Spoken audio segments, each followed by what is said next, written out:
Hey guys, TommyBryson here, and a lot of these videos, they do very well on YouTube, and I think I really understand why. The title is very catchy, it's also very negative, the thumbnails are very dramatic, and the topic overall, it's kind of like if I told you that you're a millennial and you are about to be screwed, of course you're actually going to be interested. And this entire concept is very psychological. I learned from this book called The Psychology of Money. I just read it recently.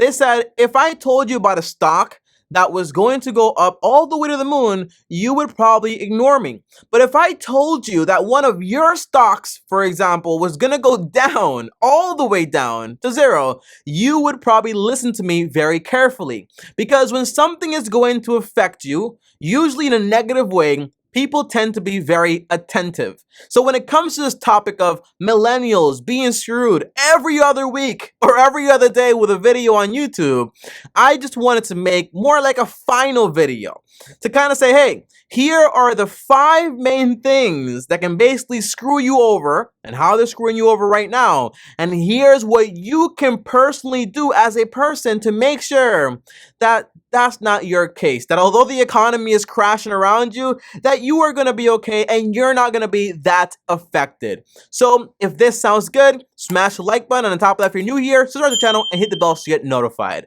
Now, the very first thing, guys, I really want to explain this and listen carefully here, is that there are 5 main factors that affect our economy, like as a whole. And as a whole, they also affect you, millennial or not. And these factors are, number 1, you have inflation. And that's the rate as which, for example, currency loses value. It's why, for example, my grandma back in the 1900s, she could rent an apartment for $7 to $10, $12 possibly. But today, me, TommyBryson here, I need to pay around $2,000 for a remodeled closet in New York City. That's the difference. The dollar has lost value over time, so it can't buy what it used to be able to buy. That's the concept of inflation. Now, the second most important factor here are interest rates. Now, I'm not talking about, hey, I get 1% for my savings accounts. No, not those interest rates. I'm talking about the interest rates that are set by the Fed.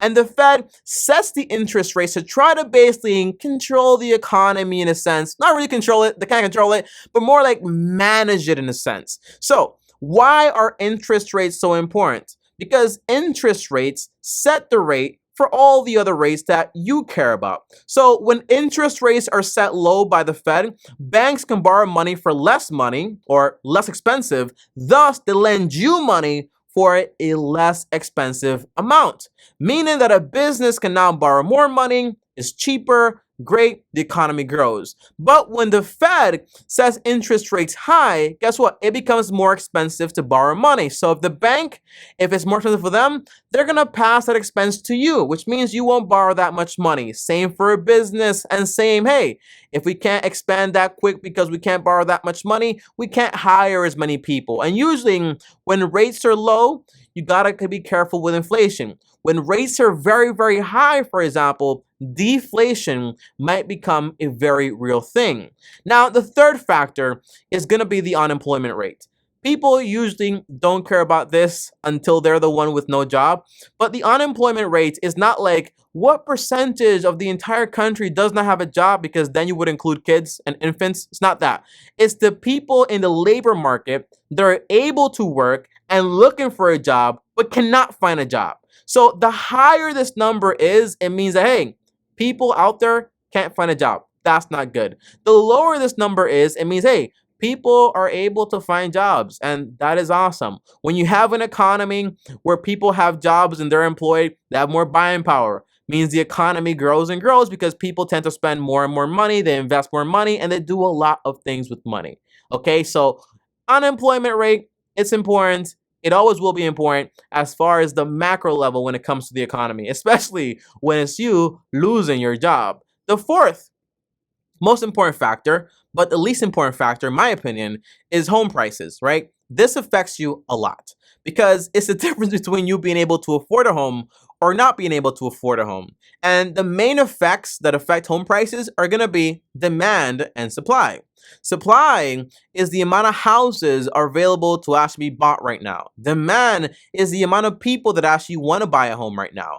And the output is how much homes can we build per month or per year to actually try to meet that demand. So whenever you have a lot of people that want to buy homes and you don't have enough homes, prices, they go up, right? That's how it works. Whenever you have not that many people that want to buy homes, and you have, for example, a lot of supply, a lot of homes, prices, they go down. So you're able to buy a house for a cheaper price. But overall, this matters a lot because if people can't buy homes, that's not good. That's not great. And if we can't meet demand, that's not good. That's not great, right? So this part right here is also very important and it affects you a lot on a personal level. Now, the fifth and the most important factor is going to be GDP compared to national debt. And this is one that is mostly ignored. GDP stands for, by the way, gross domestic product, which in a very simplistic way means, hey, how much services and goods does the American market overall output every single year? And right now it's around 20 trillion, okay? A lot of money. How much do we actually owe? National debt? It's around 30 million. Now, well, 30 trillion. Sorry about that. 30 trillion. We're talking about big numbers here. 30 trillion. Now, one big thing is these numbers, they sound massive and they don't really make a lot of sense. When you hear 20 trillion you make, 30 trillion you owe, you're like, okay, great. It's trillions of dollars. I don't get it, okay? But a very simple way to understand it is this. Very simplified, and absolutely do not take this as an exact way to analyze it, okay? But it's the idea that if you came to my house and I told you, hey, I owe $30, right? But I make $20. You're probably going to be like, okay, that's not that bad. You know, you can basically pay that back in like 2-3 years or 4 years and you'll be just fine. No big problem there. But if I told you I owe $30, I make $20 a year, right? Same equation, except I borrow $10 every single month. Well, now that becomes a massive problem because every year I'm going to be borrowing basically $120, okay? That's a very exaggerated example here, but that's the idea. At one point, if national debt does get super crazy and our output does not match in a way or just keep up in a sense to it and we're not growing anymore, this might become a massive issue. And that's when millennials are really screwed because that really does matter. These right here are the 5 main factors that really break or make the economy. Now, here's a simple question for part 2 of this video, okay? And it's the so what portion of this video. Here's the question I want to ask you. Which one of these factors can you control? Which one? Oh, wait. Can you control interest rates, inflation, unemployment rates, home prices, GDP? Can you control any of these factors? I'm waiting. Comment down below. The answer is no, right? You can't control any of this stuff. And I have a friend, and this friend of mine, she suffers from anxiety. And her therapist told her, hey, one of the big reasons you suffer from anxiety is because you worry a lot about things you have no control over. So imagine as a millennial, trying to worry about all these big factors that you absolutely have no control about. It's an anxiety breathing ground. So my main thing is, if you can't control this, what can you control? And this is the most important part when it comes to your life in a way. Now, this is macro level, right? Everything I said before is macro. On a large scale, you can't control that. But on a micro level, on a small scale, there are things you can do in your personal life to ensure that when things go bad, you're going to be taken care of. You know, not everybody was broke during the Great Depression. Some people made a lot of money and some people were just fine, okay? Not really that affected. But some people were devastated, and that was most people. And that's where you don't want to lie, okay? So the third part of this video, here we go, is what do you do about this, okay? So here we go. Let's break this down on a micro scale. First, you have inflation. You can't control the rate at which inflation basically operates because you don't control how much money the Fed prints out, demand and supply, and all this other stuff. But what you can control is this. A lot of people, they're scared of inflation because they think that if I save any money, if I have any cash on hand, it's just stupid. It's just bad because this money is going to be worth less tomorrow. The answer is yes, that is true, but it's not the full story. You know, money has a job. And in the sense, in a very simplistic way, it has three jobs for the average person. It has the job of emergency fund, it has the job of investing, and it has the job of just regular savings for short-term or long-term stuff. Now, money that you set aside for emergencies, you should not worry about it losing value because that money is just set aside so when things go wrong, you have money to actually take care of yourself. And as prices go up, and the dollar loses value, you just adjust this number. So you're always keeping up with inflation. No big deal there. So don't worry about your emergency fund losing value. It doesn't matter. Second, you're investing money. Now, this right here does matter because your goal with investing is for your investment to make enough to cover inflation, to cover the fees of that investment, and to also cover the taxes of that investment, plus give you a generous return. And that return on average is going to be around 8 to 12% because taxes might be like 1, 2%, inflation might be 2, 3%, and fees are usually very minimal, less than 1% if you know what you're doing. So this way you earn a good amount of money. So the goal is invest money into low-cost index funds in your retirement account. This way that money grows, it beats inflation overall. That's the answer for that. That's how you can control inflation from that perspective. And lastly, when it comes to your long-term savings or your short-term savings, or even money you just want to have there in case the world ends, whatever it is, I really don't care, okay? You don't need a reason to save money. But the idea is this money, yes, it loses value. But whenever you put money in an investment account, it also has the potential for volatility. And volatility just means going up, going down. Price went up, price went down. That's not equal to risk. It's just market cycles and how it works. But the idea is that money should not be put in the market if you're going to need it in like the next 2, 3, 4 years, okay? So have that money on the side and don't worry about that much of inflation because let's be honest, inflation is probably not going to go up by 30% by next month. It's very unlikely. However, if you're paranoid, there is something called a TIP, a Treasury Inflated Protected Bond. And that's a bond where you basically put money in it and the return you get is based on the inflation. That way you always sustain that same amount of value. So if you have a long-term goal, like I want to save $10,000 or $100,000, you can just buy those and have that money set aside there because it's always going to be fine as far as keeping up with inflation. That's for the paranoid folks out there. Now, the second factor is interest rates. Although you can't control this in any way, how they set it, how everything is done, you can't control it. But what you can do is use it for your advantage. So you take a look at, for example, during the pandemic, a lot of us were scared, including the government, including the Fed.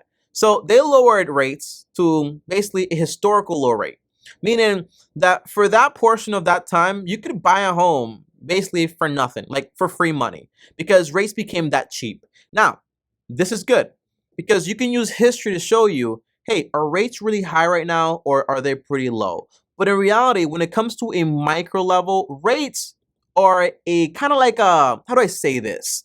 Rates are like an extra cherry on top. It should just be a bonus. But if you want to buy a home, right, and rates are very low, great. But if you want to buy a home and rates are very not that great, but they're okay, or they're very high, the answer is doesn't matter. Because when you buy a home, it shouldn't be based on rates. It should be based if you can afford it.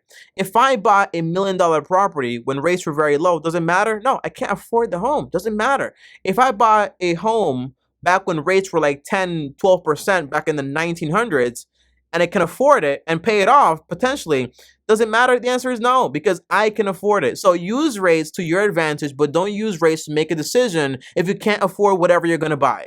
That's the idea here, and this is how you control it on your personal level. My goal with this video is to make it so what I'm saying sounds so stupid and so simplistic, because that's the goal here. I don't want to complicate this. So if you're getting this so far, it means I'm doing my job. Now, the third factor is going to be unemployment rates. Now, obviously, you don't work at the Fed. you probably don't own a massive company. You can't control this stuff, right? But one big thing that you can do to make sure that when unemployment rates are basically very high, meaning it's very hard for you to actually get a job, is to make yourself very good at being employed. Meaning, for example, when the pandemic happened, not everyone was out of a job. And not just that, some people got retainer bonuses, and a lot of other companies were actually hiring. But this matters in three ways: the career you pick, your work ethic, and lastly, your entrepreneurial spirit. So the career you go into is gonna be massive, right? So just make sure, just like for example, there are stocks and companies that they do very well during depressions and recessions. Like for example, Haynes and Procter and Gamble. You also have, for example, careers that are always gonna be in demand, and that way, when times get rough, you have surety that, hey, I'm gonna be fine. And also have a career in a way that if things get really, really rough, you can always convert that and kind of make your own business out of it. Like accountant, for me, that was awesome because I can work a normal job or I can make my own accounting business and also make money and control my time. Now, the fourth is actually home prices. This is massive because you can't control this and this affects you very much. However, what I follow is a simple rule called the 33% rule, which basically means the price of the home doesn't matter. Your budget is what matters the most. And this rule basically says, hey, 33% rule means that whenever you buy a home, you buy it on a 15-year mortgage. And on top of that, it cannot exceed 33% of your monthly income. To make this simple, it means, hey, if I make $1,000 multiplied by 33%, well, I can't spend more than $333 on this mortgage on a 15-year, right? And that includes the mortgage, the insurance, the maintenance, all this other stuff, right? You include that in there, and this gives you a massive margin of safety, meaning that if things go wrong, if you lose your job, if things are not going that well, it's only a third of your income, so you can kind of manage to find a way to actually make things happen. However, if home prices are so high to the point where the only homes you can find are only like half your income, well, just don't buy anything. Or say, hey, I might have to move from this place and go somewhere else if your whole thing is to actually buy a home. Or searching that same place you want to buy, but maybe further away, so that way you can actually get something for cheaper, but the commute is a little longer. It's all up to you. But my point is, the current status of prices does not equal your decision as far as buying a home. It's all based on your budget, and that's what I follow. And the fifth and final thing you can control in a way is the national debt and GDP. And the answer is, I'll tell you what John F. Kennedy said. He said, it's funny, I know, but he said, ask not what America can do for you, ask what you can do for America. So as long as you're performing, you're doing what you're supposed to do, in a way, your little drip, it goes somewhere, okay? It goes somewhere in the bucket. But guys, that's really about it. So whenever you see another video saying millennials are screwed, right?